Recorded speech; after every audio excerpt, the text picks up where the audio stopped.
Alright, so it looks like Tesla released another software update, 2023.27.7. Let's look at the release notes. Okay, here you can see they updated the FSD beta to 11.4.7.3. I'll have to see the software, like additional stuff later, because I don't have my car nearby. But here you can see improve short deadline lane changes, avoid getting off route through better modeling of target lane vehicles to improve gap selection. Assertiveness, improved offset consistency when controlling for static obstacles, also improved smoothness when changing offset direction by adjusting speed more comfortably. Improved handling of oncoming cars on narrow unmarked roads by improving prediction of oncoming cars' trajectory and leaving enough room for them to pass before recentering.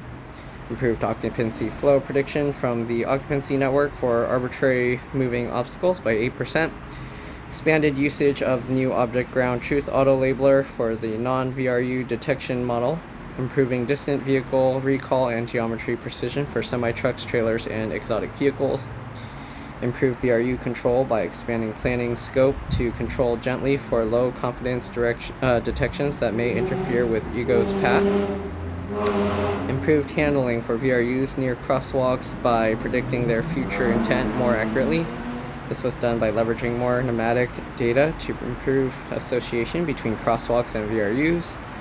Improved ego's behavior near VRUs by tuning their assumed pneumatic properties and utilizing available semantic information to classify more accurately their probability of intersecting ego's path. Improved automatic emergency braking recall in response to cut-in vehicles and vehicles behind ego while reversing.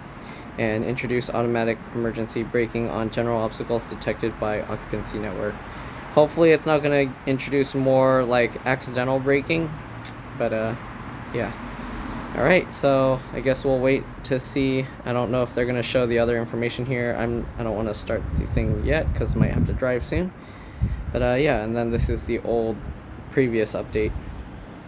Alright, that's it for now. See you guys later.